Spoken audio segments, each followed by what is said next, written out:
Bien-aimés, je suis heureux de vous retrouver en ce jour pour vous faire le témoignage du petit Kevin, un jeune résidant à Bouddha, au Cameroun, un jeune qui a été amené à visiter le ciel et l'enfer. Que toute la gloire soit rendue à Jésus-Christ pour ce témoignage. Le 25 juin 2017, alors que je me trouvais dans mon assemblée où nous venions de célébrer le culte de dimanche, je reçus un message de Kevin m'informant qu'il avait été ravi en esprit jusqu'au 3e ciel. Je ne fus pas surpris parce qu'il me confia quelques jours auparavant que lors de ses prières, il sentait la présence de Dieu. Cette présence se manifestait par une lumière blanche qui devenait de plus en plus intense au fur et à mesure qu'il persévérait dans la prière et le jeûne. Nous discutâmes au téléphone durant toute la journée afin qu'il me racontât tout ce qu'il avait vécu durant cette expérience pour que je misse cela par écrit. Voici son récit. Ça y est, Blanchard, j'ai vu le Seigneur Jésus et je viens de me réveiller. J'ai commencé à prier hier aux environs de 19h et pendant longtemps, j'ai prié en langue. La lumière que j'avais l'habitude de voir devenait de plus en plus forte et augmentait en intensité aussi longtemps que je priais jusqu'au moment où je sentis qu'elle m'aveuglait. Lorsque j'ouvris les yeux, je ne pouvais effectivement plus voir, j'étais aveugle. Je commençai alors à pleurer et je dis à Dieu, « Pourquoi me fais-tu tant souffrir? Pourquoi ne me vois-tu pas digne de te rencontrer, moi qui ai enduré tant d'épreuves à cause de toi ?»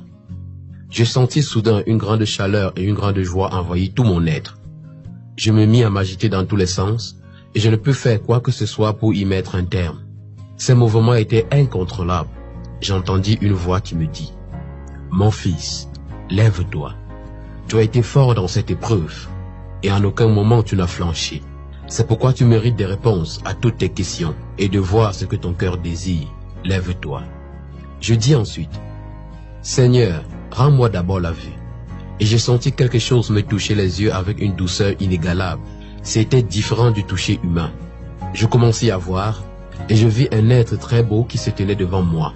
Je pouvais le voir, non comme dans les songes ou les visions, mais face à face. Je tombai et je dis, « Seigneur, merci de m'avoir exaucé. » Et il répondit, « Ce n'est pas moi le Seigneur, mais je suis l'ange qu'il a envoyé afin de te conduire à lui. Il a vu les désirs de ton cœur et il a répondu à ton appel. Il veut te confier un message à adresser au monde afin de rassembler le troupeau perdu des extrémités de la terre. » Et je dis par la suite, « Je suis rempli de joie et d'allégresse parce que le Seigneur s'est souvenu de moi. Il s'est souvenu de son serviteur et il a exaucé. Quand bien même je disais ces choses, elles ne venaient pas de moi, mais de l'Esprit de Dieu en moi. » L'ange me tint ensuite la main et je me sentis me séparer de mon corps physique. Nous nous élevâmes vers le ciel et je pouvais voir mon corps physique couché au lit. Il me dit, « Viens et entre dans la gloire du Père. » Nous arrivâmes devant un portail et je vis 2 anges qui gardaient l'entrée. Ils étaient plus grands que celui avec qui j'étais et l'un d'eux tenait un livre. L'ange qui m'escortait dit à l'autre, « Ne regarde pas son nom dans le livre, car il n'a pas encore rendu l'âme, mais laisse-nous entrer, le Seigneur nous attend. » Tous 2 ouvrirent le portail et nous entrâmes. Lorsque nous fûmes entrés, ce que je vis est indescriptible. Je peux tout simplement dire que c'était très beau, magnifique, extraordinaire et tout était en or là-bas. Les routes étaient en or, les maisons aussi en or, de belles architectures et de couleurs scintillantes étaient parfaites. Tout est parfait au ciel. Ces maisons étaient cependant fermées et sans occupants, autant je pensais que je verrais ceux qui étaient déjà allés au ciel. Lorsque je marchais, ce n'était pas de la même façon que sur terre, mais c'était comme si des roulettes me faisaient avancer. Quand je marchais environ 200 mètres, je vis une grande lumière qui m'éblouissait les yeux et je dis à l'ange, « Pourquoi cette lumière nous barre-t-elle le passage et où sommes-nous » Il me répondit, « Nous sommes dans la salle du trône et cette lumière c'est le reflet de la gloire de Dieu. » Je dis, « Que dois-je faire pour qu'elle parte ?» Il me répondit, « Fais ce que tu vois faire autour de toi. » Je regardai autour de moi et je vis 24 vieillards, sûrement ceux que mentionne l'Apocalypse. Je vis aussi, couchés, des personnes qui portaient de grandes robes d'un blanc étincelant et une ceinture d'or autour de la taille. Ils avaient enlevé leurs couronnes et les avaient déposées devant le trône. Leurs mains étaient tendues vers le trône et ils adoraient celui qui y était assis. Alors, je me couchai et je me mis à adorer comme eux. Je me retrouvais subitement dans la grande chorale du ciel et j'eus l'impression qu'au-dedans de moi se trouvait un orchestre de musique. Des mélodies célestes sortaient de moi et montaient devant le trône. Cette adoration m'est longue et je ne voulais plus qu'elle se terminât. C'était une adoration vivante que je n'avais expérimentée auparavant. Lorsque l'adoration se termina, j'ouvris les yeux et je n'étais plus au même endroit. Je me trouvais à présent dans la même position, mais cependant, à la droite du grand trône blanc, et malgré tous mes efforts, je ne pus voir celui qui était assis sur le trône, car il brillait tel le soleil en plein midi en zone équatoriale. À côté, se trouvait une autre lumière, et l'ange me demanda d'aller vers elle. Lorsque j'avançai, j'ai entendu une voix m'appeler. « Que vint, que vint ?» « Oui, Seigneur, dis-je. » Et la voix reprit. « Je suis le Seigneur Jésus-Christ que tu as demandé. Retourne-toi et regarde. » Je vis le Seigneur placé devant moi, plus vivant que dans mes visions, et je tombai à ses pieds en disant, « Merci Seigneur, car ma foi en toi est plus grande que jamais. Relève-toi et laisse-moi te montrer quelque chose, me dit-il, avant d'ajouter. Sais-tu pourquoi je t'ai montré les maisons qui sont ici? Je répondis, non Seigneur. Puis il reprit, toutes les maisons dans lesquelles les olives vont habiter sont déjà terminées. Je te les montré afin que tu ailles leur dire que ma deuxième venue est plus imminente que jamais et mon église n'est pas encore prête. Je ne sais le jour où je reviendrai et personne ici ne le sait, sauf le Père que tu as vu assis sur le trône. Va leur dire de se préparer, car si la trompette venait à sonner maintenant, seulement un petit pourcentage serait sauvé. Lorsqu'il eut dit cela, nous allâmes vers une sorte de cuve remplie d'eau, et nous pouvions y voir une église dans laquelle se trouvaient de nombreux fidèles qui chantaient et louaient le Seigneur. Puis, le Seigneur me dit, « Ceux que tu vois là ne me cherchent pas. Ils viennent dans cette église parce qu'ils cherchent ce que je donne, et je leur donne ce qu'ils me demandent. Mais beaucoup d'entre eux ne me connaissent pas. Faites attention. Je suis un Dieu généreux, et je donne à tout le monde sans distinction. Je donne aussi aux païens. Je fais lever mon soleil sur les justes et les injustes. Si vous aimez ces choses que je donne, c'est de l'idolâtrie. Vous devez n'aimer que moi et moi seul. Beaucoup d'enfants de Dieu dans le monde ont appris à aimer ces choses, et c'est la raison pour laquelle peu d'entre eux seront sauvés, et ma colère sur leur berger qui est responsable d'eux sera grande. Je dis, Seigneur, que demande-t-il? Et le Seigneur répondit, que vois-tu que les hommes désirent? Je repris, l'argent, le mariage, les enfants, les maisons, les voitures, les promotions sociales, le travail, le bonheur. Il me dit, tu as vu juste. Leur cœur est rempli de ces choses. Ils ont beau me chanter des louanges et m'adresser des complaintes. Moi, je suis loin d'eux. Ils m'honorent des lèvres, mais leur cœur est loin de moi. C'est leur berger qui leur enseigne à me repousser. Mais prenez garde à vous, vous qui accomplissez des miracles, vous qui prophétisez au milieu de mon peuple, et qui leur fermez l'accès au royaume. Si vous ne vous repentez pas de vos actes, je vous ferai périr par l'épée qui est dans ma bouche, et je vous jetterai dans les ténèbres du dehors, où il y aura des pleurs et des grincements de dents. Je fus très confus, et je me dis à moi-même, comment le Seigneur peut-il parler au-dedans d'une église sans être avec l'église? Et le Seigneur sut que j'étais confus, et il me dit, ne sois pas confus, Kevin. Même s'ils font toutes ces choses, je n'ai point de part avec eux et je ne les connais pas. Regarde ce que Paul dit lorsqu'il exerçait son ministère. Il dit, je crains qu'après avoir prêché aux autres, moi-même je ne sois retenu. Bien qu'il prophétisait, il faisait de grands miracles. Le Seigneur ajouta, n'est-il pas écrit dans la Bible qu'au dernier jour, beaucoup me diront, nous avons prophétisé en ton nom, nous avons fait des miracles en ton nom, nous avons chassé les démons en ton nom. Moi je leur dirai, retirez-vous de moi, vous qui commettez l'iniquité. Ils font toutes ces choses et oublient l'essentiel. Ils ont laissé le chemin resserré qui mène à moi et ont choisi le large chemin qui mène à la perdition. Et le Seigneur me dit aussi, même l'église dans laquelle tu es périra. Je dis au Seigneur, comment est-ce possible? Et le Seigneur me répondit, regarde les gens de ton église et dis-moi ce que tu remarques. Du haut du ciel, je vous vis Blanchard, toi et les autres, en train de prier et de chanter, et je dis au Seigneur, Seigneur, je ne vois rien d'anormal, mis à part le fait qu'il t'adore. Et le Seigneur reprit, regarde encore et sois attentif. C'est alors que je vis les pensées de plusieurs personnes qui se trouvaient à l'assemblée. Leurs pensées étaient ailleurs, et ce qu'ils désiraient c'était avoir la guérison, renverser l'autel de Jézabel dans leur maison, dans leur famille, dans leur vie, dans leur mariage. N'est-il pas juste de combattre les démons? Pourquoi les en veux-tu? Demandai-je au Seigneur. Mais il me répondit en ces termes.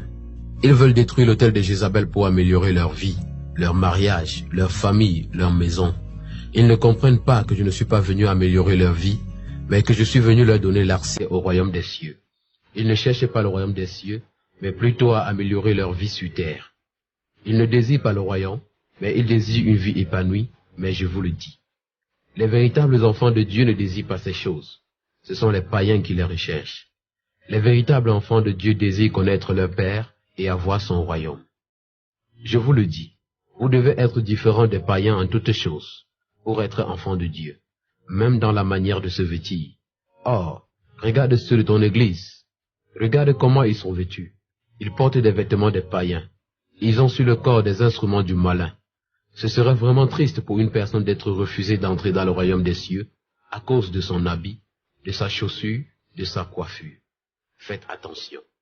Le Seigneur me dit ensuite, regarde où ils iront. Et je vis les gens en enfer avec des talons, les ballerines, les pantalons destroy, les pantalons bobaraba, les pantalons de femmes, les collants, les t-shirts avec une tête de mort devant, les bracelets, les colliers, les boucles, les mèches extensibles, les coiffures dites crêtes, Kengol, Cisco, Plateau, etc.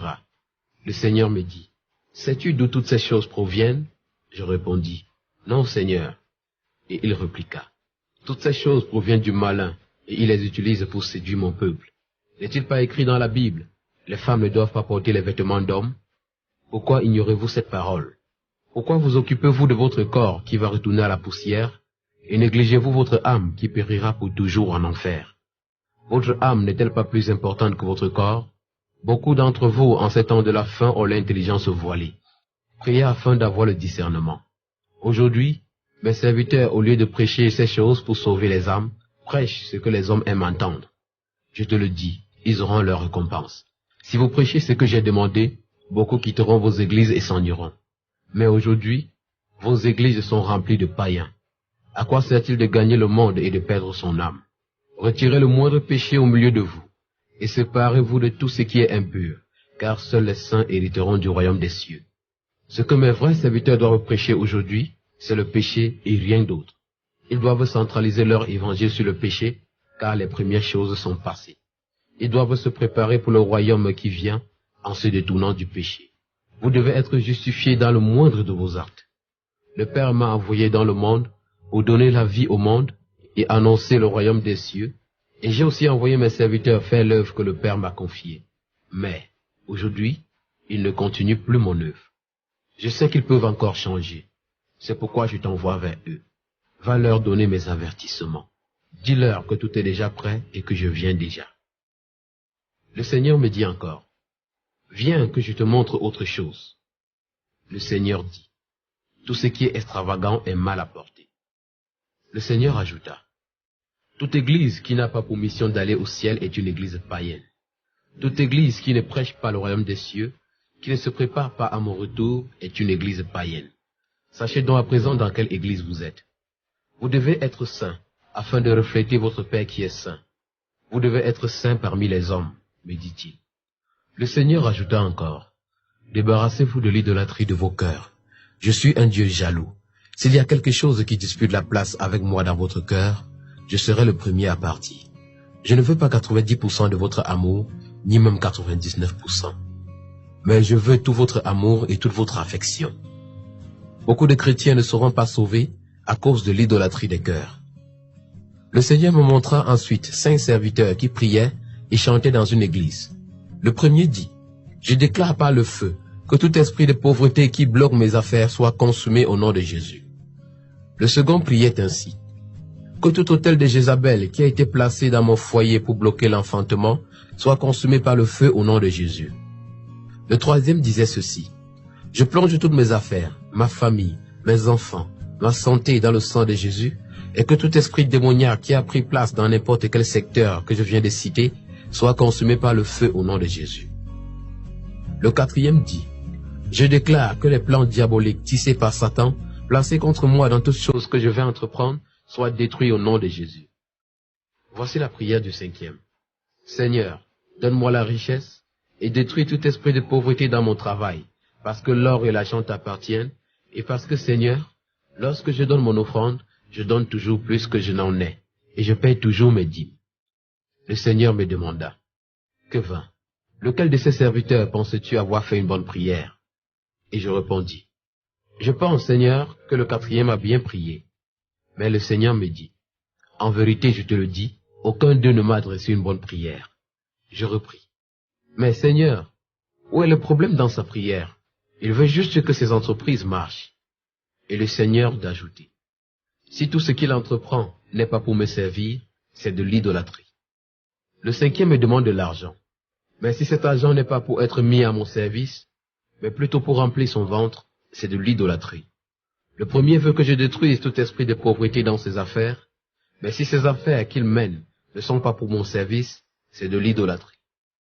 Le second voudrait avoir des enfants, mais si ces enfants naissent, non pas pour mon service, mais plutôt pour servir le monde, ils sont des idoles aux yeux de leurs parents. Le troisième me demande de protéger ses affaires, sa famille, ses enfants, sa santé. Il me le demande parce que tout ceci a une grande place dans son cœur, et il y porte un intérêt. C'est de l'idolâtrie. Si tous s'asseyaient et me demandaient toutes ces choses, non pas pour eux, mais pour moi, ils ne me demanderaient pas autant de choses. C'est pourquoi vous ne devez pas travailler pour vous. Ne recherchez pas ces choses qui périssent, mais recherchez ce qui perdure pour toujours. Les miracles que vous demandez passeront. Les prophéties que vous cherchez finiront. Les démons que vous chassez finiront.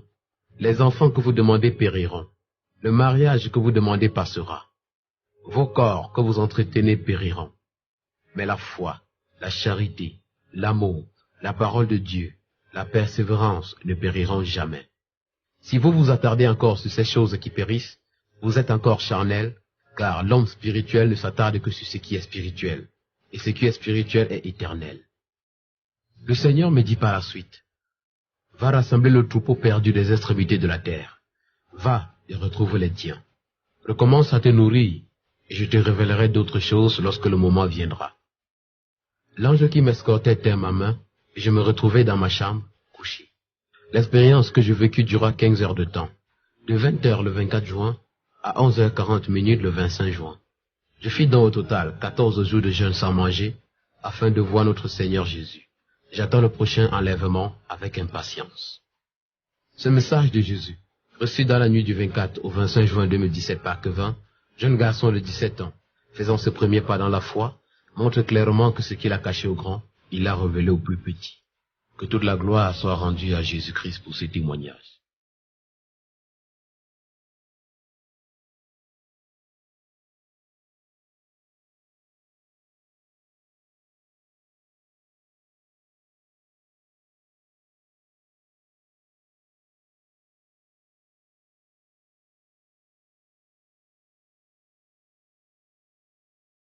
Bien-aimés dans le Seigneur, je suis heureux, une fois de plus, de vous retrouver pour poursuivre avec vous le témoignage du petit Quevin. À la réception du premier message, nous crûmes que nous avions déjà tout entendu, mais ce n'était pas le cas, car le Seigneur nous réservait encore plus surprenant comme message et révélation. C'est ainsi que le 4 juillet, comme promis, le Seigneur se manifesta encore à Quevin. Il raconte. Le Seigneur m'a encore visité. Il m'a montré d'horribles choses. J'avais achevé ma prière du soir et je m'étais couché, et lorsque je me suis endormi, je me retrouvais dans le feu et dans le tourment. Je souffrais atrocement. Mon corps brûlait et je ressentais une très grande tristesse dans mon cœur. La douleur que je ressentais était si forte et ne pouvait être comparée à aucune autre douleur. Je dis, Seigneur, ne m'abandonne pas ici. Ne me laisse pas dans ces flammes. Pardonne-moi si je t'ai offensé. Et c'est alors que j'ai entendu une voix comme le tonnerre me demander, qui es-tu? Je répondis, c'est moi ton serviteur, Seigneur, celui à qui tu as révélé ton royaume. Et la voix continua, qui es-tu? Et je repris, Seigneur, tu me connais. C'est à moi que tu as confié la tâche d'annoncer ton message à ton peuple. S'il te plaît, délivre-moi de cet endroit. Je vis une grande lumière venue à moi, et cette lumière éclairait les ténèbres dans lesquelles j'étais, et je pouvais distinguer la silhouette d'un homme dans cette lumière. L'homme dans la lumière me tendit la main et prit la mienne. Je ne pouvais le reconnaître, mais je savais que c'était le Seigneur Jésus, et il me dit, tu étais dans les flammes, et tu souffrais. Ton cœur se remplit d'une grande tristesse, d'une douleur que tu ne pouvais surmonter, et tu as senti les flammes consumer tout ton être. À présent, Tu as vu et vécu ce qui attend les pécheurs qui viennent ici. Va leur dire à tous ces pécheurs ce qu'ils vont subir parce qu'ils ne me connaissent pas. Tu es venu ici pour un but précis, voir la tristesse et la désolation du séjour des morts. Et le Seigneur prit ma main et m'amena dans un lieu où se trouvaient des petits enfants et me dit, « Regarde ces petits enfants. » Et je vis les enfants de 2 à 9 ans devant un grand géant. Ils regardaient les dessins animés tels que Dora l'Explorer, Bob l'éponge, Bisounours, Barbie, Peter Pan, Dragon Ball Z, Naruto, Bleach, Fairy Tail, etc. Je pouvais aussi distinguer les logos des chaînes suivantes, Manga, TG, Game One, Nickelodeon. Bref, je pouvais voir toutes les chaînes qui présentent les dessins animés et ces enfants ne pouvaient s'empêcher de regarder l'écran devant eux. Le Seigneur me demanda, « Sais-tu pourquoi tous ces enfants sont-ils ici ?» « Non, Seigneur, dis-je. C'est à cause de leurs parents qui les ont scandalisés et ne les ont pas conduits à moi. Mais ils les ont détournés de moi et leur châtiment est pire que celui de ces enfants. » Le Seigneur me conduisit à un autre endroit où il y avait toujours un écran géant, mais cette fois-ci, on avait affaire aux adolescents et aux personnes plus âgées qui regardaient les films pornographiques, les telenovelas, les films mondains, et je pouvais voir les logos des chaînes Nina TV, Canal+, Disney, NT1, RTL9, TMC, etc. Bref, toutes ces chaînes qui montrent les films et séries, et comme les enfants précédents, ces personnes ne pouvaient s'empêcher de regarder. J'ai, pour la première fois, senti la tristesse qui accablait le Seigneur qui me dit, « Ça me rend triste de voir tous ces enfants souffrir ici. Beaucoup d'entre eux n'avaient jamais entendu parler de moi. Et ceux qui avaient entendu parler de moi m'ont ignoré. Plusieurs d'entre eux étaient mes enfants bien-aimés, mais à cause de ces choses, ils ont été séduits et ils sont ici. » Ils étaient nombreux à y être assis, et pendant qu'ils regardaient l'écran, le feu les brûlait. Nous nous rendîmes par la suite à un autre endroit nommé Reine du Ciel. À genoux devant la statue qu'on dit être, sur terre, Marie, mère de Jésus. Elles avaient leur chapelet en main, brûlaient dans le feu et criaient, « Jésus, pardonne-nous et délivre-nous de ces flammes. » Et le Seigneur leur dit, « Je ne vous ai jamais connus, vous qui avez falsifié la parole de Dieu et qui avez adoré la Reine du Ciel. » Et le Seigneur me dit, « Beaucoup de gens qui adorent cette femme sur la terre disent qu'ils adorent ma mère, mais je vous le dis, je n'ai pas de mère, et Marie qui m'a mis au monde ne sera jamais ma mère, ni ses autres enfants, mes frères, mais tous ceux qui écoutent ce que je dis et les mettent en pratique sont ma mère et mes frères. Ils n'ont vraiment pas d'excuses, ceux qui adorent encore cette femme, car cette parole que je te dis est écrite dans leur Bible. » Nous allâmes dans un endroit où se trouvaient des personnes torturées par les démons. Elles voyaient leur langue coupée, et aux autres, on leur infligeait des supplices insupportables. Et je reconnus de grands chefs d'État décédés. Je vis Nelson Mandela, Thomas Sankara, Mobutu, Patrice Lumumba, Muammar Kadhafi, Abraham Lincoln, etc. Et le Seigneur me dit, « Ces gens étaient des personnes puissantes dans le monde. Elles ont tué pour avoir le pouvoir et elles ont fait souffrir plusieurs autres personnes. Aujourd'hui, on leur inflige les mêmes choses qu'elles ont infligées aux autres. » Le Seigneur m'amena dans un autre lieu où des personnes adoraient des statues de Bouddha, des statues indiennes, et le Seigneur me dit, « Ces gens que tu vois ne m'ont jamais connu. C'est à cause de leur père qu'ils sont ici. Ils ont été détournés de moi par leurs parents. Il faudrait que mes serviteurs sur la terre aillent leur parler de moi, car je suis aussi leur Dieu, et vous êtes tous mes enfants. » Le Seigneur m'amena dans un autre endroit où se trouvaient les célébrités, et je vis Michael Jackson chanter et danser. À chaque pas de danse qu'il esquissait, et à chaque chant qu'il exécutait, cela s'accompagnait d'une très grande douleur. Près de lui, se trouvaient des personnes qui chantaient et dansaient comme lui, et j'entendais crier très fort. « Ne chantez plus, ne chantez plus. Aie pitié de nous, ne nous fais plus souffrir. » J'entendais aussi d'autres célébrités dire la même chose, et le Seigneur me dit, « Tous ces gens que tu vois là ont vendu leur âme au diable pour avoir la gloire du monde. Ils ont été aveuglés par le bonheur qui s'offrait à eux sur la terre, et n'avaient pas réalisé qu'ils se retrouveraient ici après tout cela. Beaucoup de ceux qui sont encore vivants font comme eux. Vous préférez être heureux et souffrir pour toujours. Vous ne réalisez pas que ce bonheur ne vous sert à rien, car mieux vaut être malheureux et être heureux après que d'être heureux et malheureux après. Tous ces musiciens que tu vois là, leur douleur augmente à chaque fois qu'une personne sur la terre chante leur musique, et si cette personne venait à mourir, elle viendrait ici chanter avec eux. Dis à toutes ces personnes, encore ignorantes, que l'enfer est bien réel, et s'ils ne se repentent pas maintenant, il n'y aura pas de pardon pour eux après. Le Seigneur m'amena ensuite dans un lieu nommé Sacré-Cœur. Je pouvais y voir des personnes à genoux devant la statue de Jésus, celui qu'on dit être Jésus sur terre. Elles subissaient le même sort que ceux qui adoraient Marie, et le Seigneur me dit, « Ces personnes adorent cet homme et disent qu'il m'adore, mais ce n'est point moi, et personne sur la terre ne peut me représenter. Ils ont cette parole qui les condamne tous. » Et lorsque le Seigneur me disait cela, je voyais écrit Exode 20, verset 4. Et le Seigneur continua. Il est écrit dans ta Bible, tu ne feras point d'image taillée, ni de représentation quelconque de ce qui est en haut dans les cieux, qui sont en bas sur la terre, et qui sont dans les eaux plus bas que la terre. Mais ils ont falsifié la parole de Dieu, et ont ajouté leurs propres commandements. Beaucoup de ceux qui sont dans ce supplice étaient conscients de leurs erreurs, mais n'ont pas voulu changer. J'y ai vu des prêtres catholiques, des enfants de cœur catholiques, des sœurs catholiques, ainsi que des personnes de tout âge. Ils étaient tous à genoux dans les flammes. Le Seigneur ajouta, « Cette religion catholique, c'est la religion de l'Antéchrist, et l'Antéchrist apparaîtra sous cette forme. C'est eux qui profèrent tous ces blasphèmes sur moi. Je ne suis pas un Dieu imparfait, pour que vous me regardiez comme un homme. Si vous le faites encore, cela voudrait dire que vous n'avez pas encore compris ce que je suis.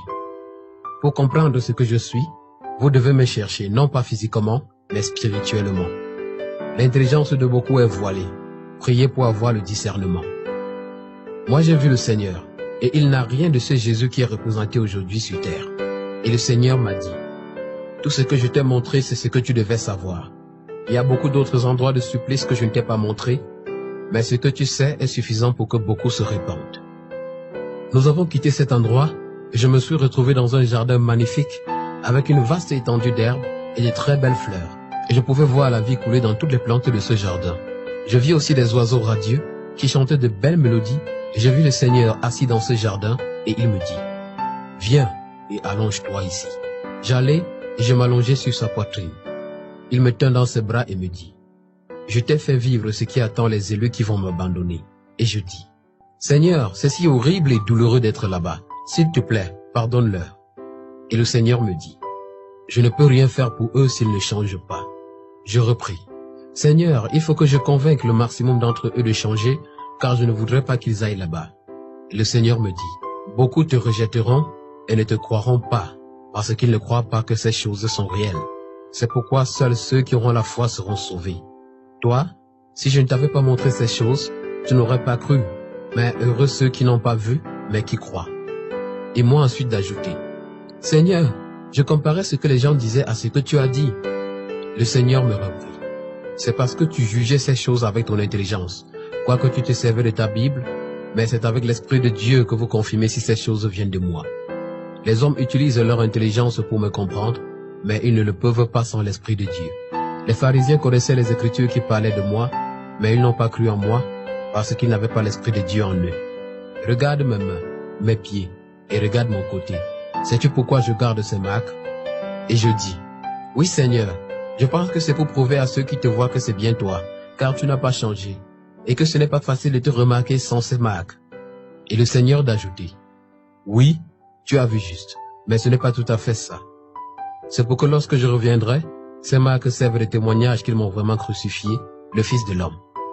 Et aussi pour montrer que j'ai donné ma vie pour le rachat des péchés, pour sauver ceux qui ont cru en moi. Ces marques serviront à racheter les justes et à condamner les pécheurs, mais je ne les aurai plus lorsque tout sera accompli. » Je me sentais si bien dans les bras du Seigneur et je pouvais ressentir son amour. Cet amour est parfait et aucune autre personne sur terre ne peut nous l'offrir. Personne sur la terre ne nous aime comme Christ. L'amour de Christ est indescriptible avec les mots et on ne saurait lui donner sa juste valeur en le définissant par notre vocabulaire. Cet amour est au-dessus de tout notre entendement et surpasse notre logique et notre compréhension. Le seul mot qu'on puisse employer pour le définir, c'est perfection. Je sentais cet amour pénétrer tout mon être. Je me sentais comme un enfant réconforté dans les bras de son père et le Seigneur m'a dit, « J'aime tous mes enfants et je ne veux pas qu'ils aillent où tu étais, mais mes enfants ne m'aiment pas, car ils ne font pas ce que je leur demande de faire. » Le Seigneur me demandait encore, « Sais-tu pourquoi je me suis révélé à toi? » « Seigneur, c'est parce que je te l'ai demandé de tout mon cœur et j'ai jeûné et prié pour cela, dis-je. Le Seigneur reprit, Ton désir a été différent. Tu m'as désiré différemment et tu as eu la foi en ce que tu voulais. Les autres me désirent pour les miracles. Ils me désirent pour les solutions. Ils me désirent pour avoir le Saint-Esprit, pour chasser les démons, pour les prophéties. Ils ont la foi pour ces choses qu'ils veulent que je leur donne et non pas assez de foi pour les moindres choses. Toi, tu as choisi de demander les moindres choses et tu as cru que je pouvais te le donner. Tu as persévéré jusqu'au bout pour l'avoir et beaucoup ne jeûnent et ne prient pas parce qu'ils veulent me voir, mais ils jeûnent et prient pour les choses qu'ils veulent que je fasse pour eux. Mais toi qui m'as demandé peu de choses, je t'ai donné beaucoup. Et c'est pourquoi celui qui se rabaissera sera élevé, et celui qui s'élèvera sera rabaissé. Désirez donc les moindres choses pour avoir les grandes. Dans ta Bible, il est écrit, « Celui qui ne hait pas son père, sa mère, ses frères, ses sœurs, sa femme, ses enfants et même sa propre vie, il n'est pas digne de moi. » Luc 14, verset 26. Beaucoup n'ont pas pris cette parole au sérieux. Ils se disent que je ne peux pas leur demander de haïr leurs parents.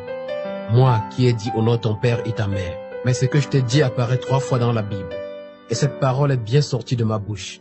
C'est bien moi qui vous demande de haïr vos proches pour venir à moi. Car beaucoup aiment leur père, leur mère, leurs frères, leurs sœurs, leurs femmes, leurs enfants et leur vie, et c'est à cause de ça qu'ils vont dans le tourment des flammes. Tu étais dans ce lieu et tu as vu que plusieurs y étaient à cause de leurs parents. S'ils connaissaient ce qu'est le royaume des cieux et ce qu'est l'enfer, ils les haïraient tous. Si c'est à cause d'une personne que tu iras dans le feu éternel, cette personne a la même place que Satan dans ta vie, qui, lui aussi, te conduit en enfer avec lui. Je vous le dis, il n'y a rien de plus important à désirer pour un homme que le royaume des cieux. Si tu n'as pas d'enfant, ni de mari, ni de femme, ni de famille, ni de maison, ni de quoi manger, ni de quoi te vêtir, si tu n'as même rien dans le monde, mais tu as le royaume des cieux, tu as tout. Car ce que tu n'as pas pu avoir sur la terre, tu l'obtiendras au centuple. Ne soyez donc pas tristes pour ce que vous perdez maintenant, mais soyez heureux pour ce que vous aurez après. Et, même maintenant, je ne vous laisserai pas sans rien. Si vous perdez tout à cause de moi, vous le retrouverez dans le siècle présent et dans le royaume des cieux à venir, car vous ne devez pas quitter le monde maintenant, mais vous devez vivre pour continuer mon œuvre et sauver mes enfants qui sont encore perdus et dispersés. Il vous a été épargné de porter les fardeaux difficiles, mais maintenant, je vous le dis, vous devez vous efforcer de porter ce qui est difficile, de peur qu'en portant les fardeaux légers, vous ne soyez rattrapés en chemin. Vous devez maintenant savoir vos objectifs et savoir ce que cela implique. Si vous n'avez pas d'objectif, vous êtes confondu aux païens. Si votre objectif n'est pas le royaume des cieux, vous êtes païen. Que celui parmi vous qui pêche et qui ne veut pas se repentir soit considéré comme un païen, car son objectif n'est pas le royaume des cieux. Si quelqu'un écoute ces avertissements que je donne et ne se repent pas, il ne se repentira jamais. Si vous ne venez pas à moi pour le royaume des cieux, vous êtes des païens, et le royaume des cieux pousse à la repentance. Connaissez maintenant ce que vous voulez et pourquoi vous travaillez. Lorsque nous étions encore dans le jardin, le Seigneur me dit, « Le gouvernement mondial est déjà en place, et le diable occupe déjà tout ce qui est dans le monde. Toutes les puissances de la terre lui appartiennent, et bientôt elles vous feront la guerre. Tous les appareils électroniques que vous possédez sont fabriqués par le gouvernement mondial, et tous les réseaux sociaux leur appartiennent. Le diable fait tout cela pour vous détourner de moi. Il utilise ces choses pour le faire. Il enseigne une autre croyance au monde, la croyance en la science humaine. Les mathématiques, la logique et bien d'autres encore, tous ces enseignements sont des enseignements basés sur les faits et les preuves. Le diable enseigne au monde à croire ce qu'il voit, à croire ce qui est normal, logique et compréhensible. Et beaucoup de gens se basent sur ces connaissances pour vivre.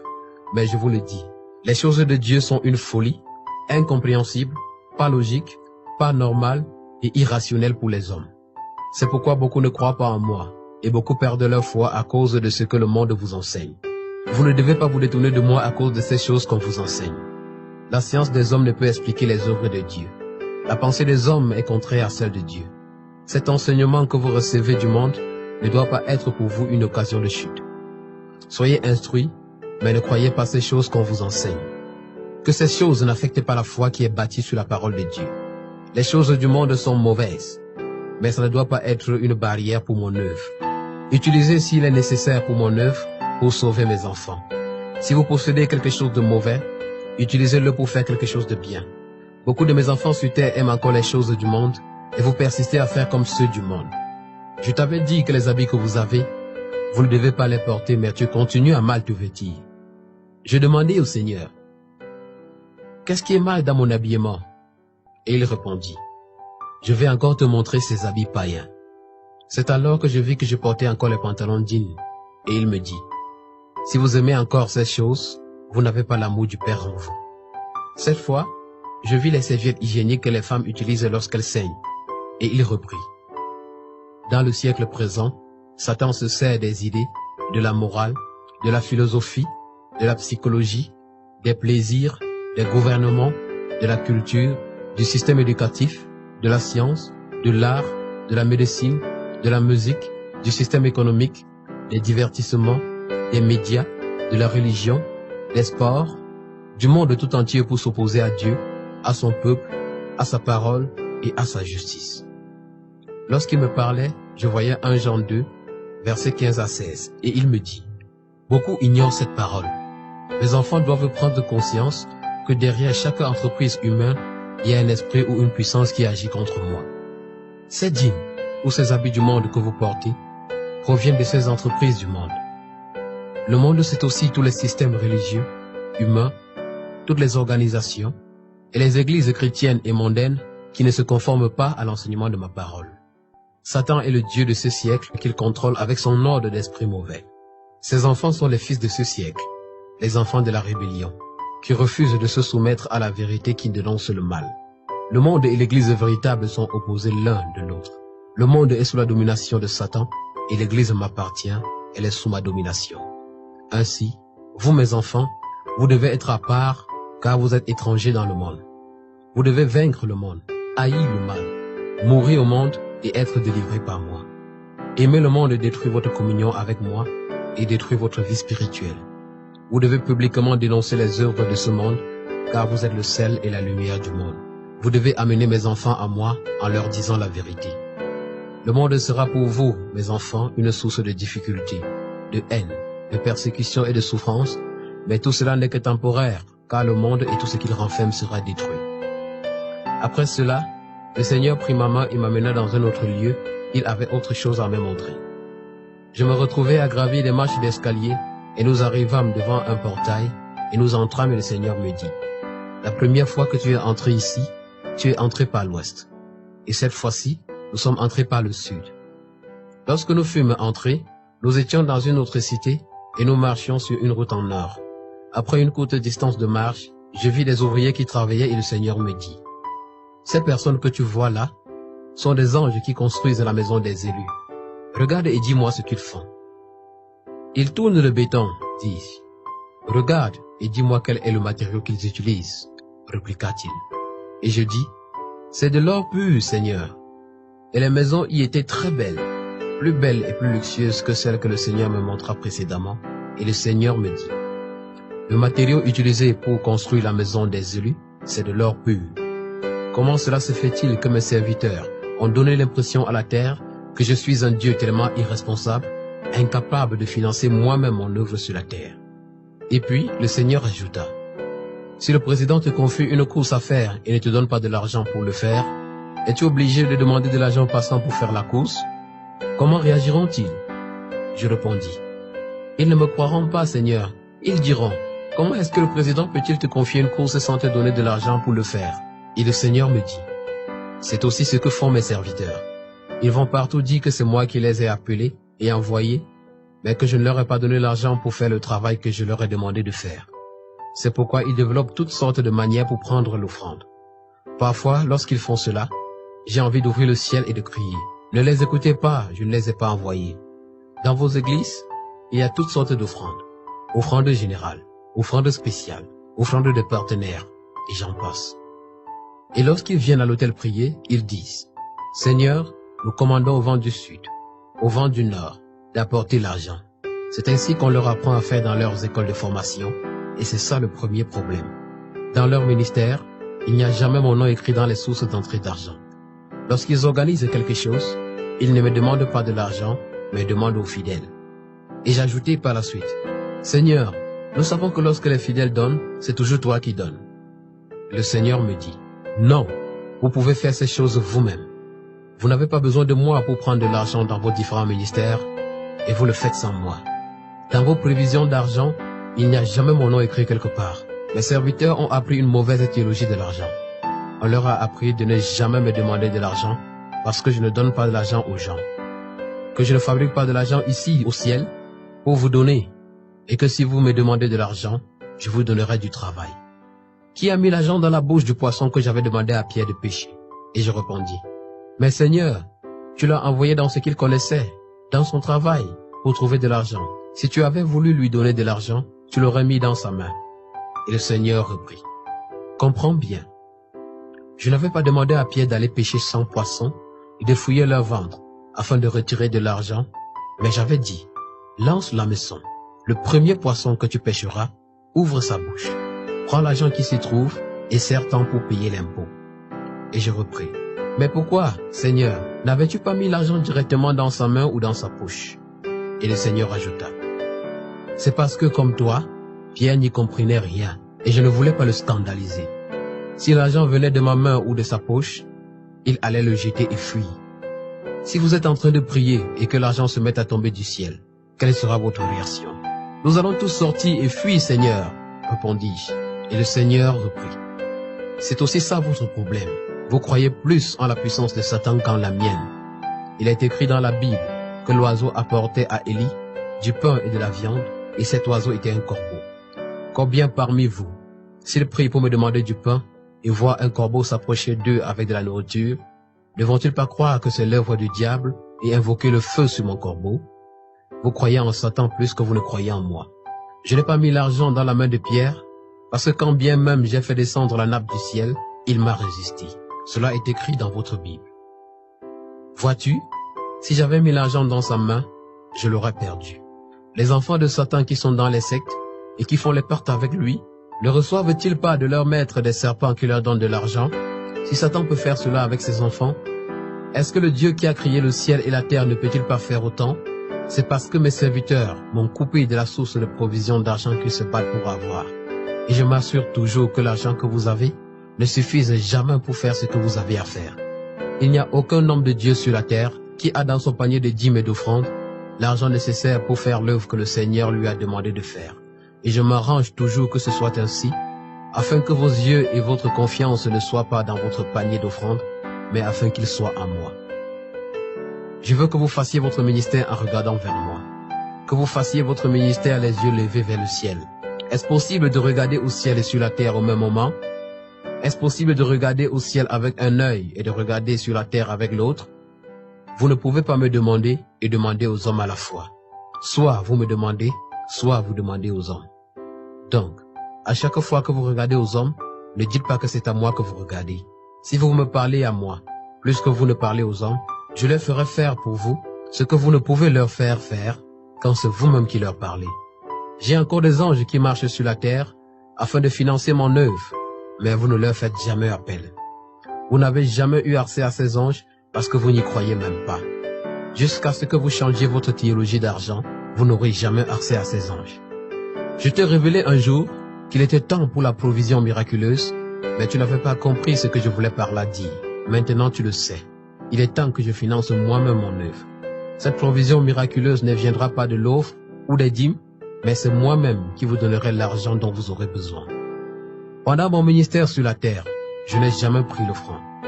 Tu ne verras jamais dans la Bible où l'on me donnait, c'était toujours moi qui donnais. C'est ainsi que j'ai fait mon ministère. Je n'ai jamais demandé, mais c'est les autres qui me demandaient. Je ne manquais de rien, j'avais tout ce dont j'avais besoin. Après m'avoir dit tout cela, le Seigneur ajouta, de la même manière que le ciel est loin de la terre, la vision des hommes est différente de la vision de Dieu.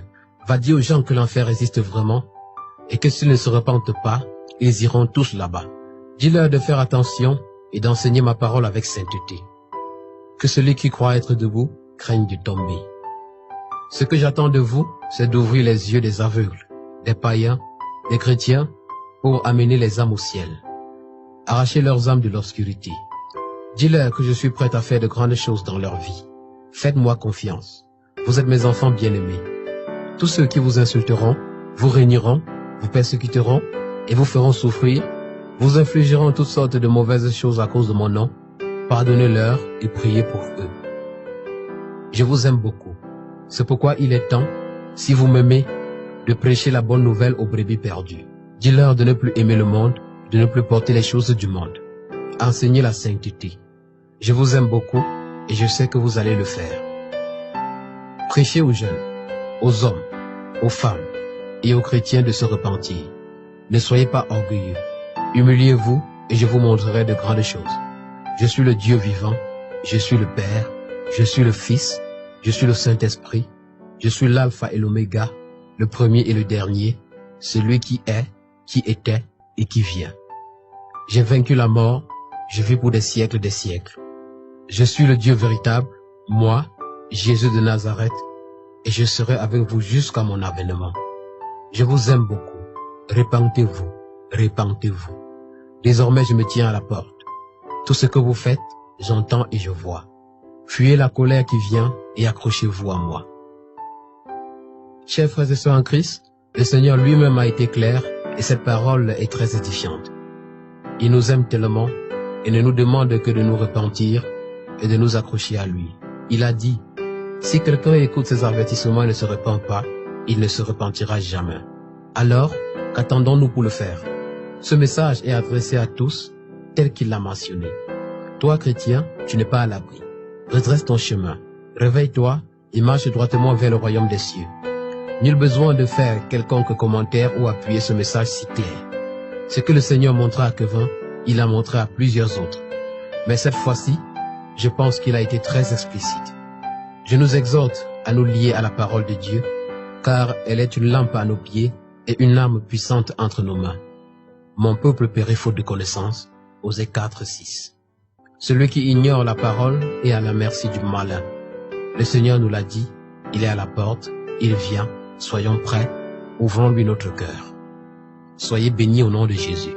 Que la gloire revienne à Jésus-Christ, notre Seigneur et Sauveur.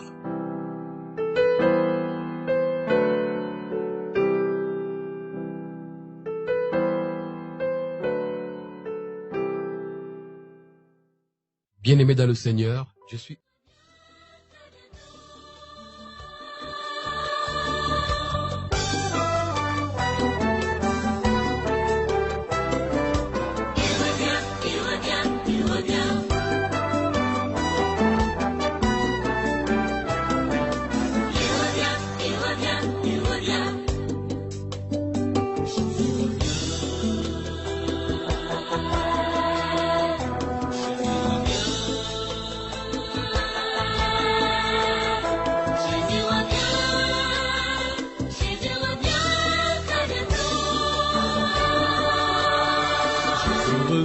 Chercher l'église, il revient très bientôt. Jésus revient préparer l'épouse, il revient très bientôt.